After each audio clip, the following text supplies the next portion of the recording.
He used gold to lure the frog. Driven by greed, the frog got eaten in one bite. Then he found a girl. He tried to tempt her with piles of gold, but she turned him down. I don't want any, but thanks.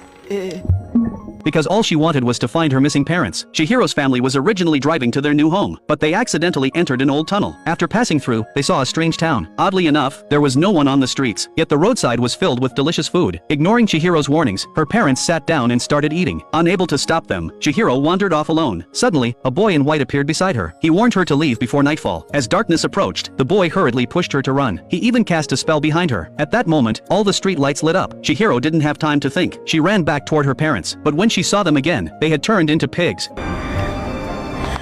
A dark figure stood behind the counter, whipping them. Terrified, Chihiro ran toward the exit, but something felt wrong. The road she came from had turned into a river. Across it was a strange, lively city. Helpless, Chihiro collapsed and cried. Her body began to turn transparent. At that moment, the boy appeared again. He shoved a pill into her mouth. Her body quickly returned to normal. He grabbed her hand and ran. Along the way, he used magic to open a forbidden gate. Then he brought her to a place called the bathhouse. He warned her not to breathe, or her human scent would be exposed. A frog suddenly sensed something. The boy immediately restrained it. To keep Chihiro alive, he told her to go down the stairs to the end. She had to find the boiler room and ask the boiler man for a job. The boiler man had 6 arms and moved swiftly. Chihiro was terrified at first, but for her parents, she gathered her courage and stepped inside. Haku told me to come here and ask you for work. Could you give me a job, please? The boiler man refused right away, but after hearing she was Haku's friend, he asked a girl to take her to Yubaba, because Yubaba was the boss here. When Chihiro reached the door, Yubaba scolded her for not knocking. As soon as she spoke, all the doors flew open. With a wave of her hand, Chihiro was dragged into the room. She trembled in fear, but she still asked for a job, because only by working could she survive. I was wondering if you could give me a job.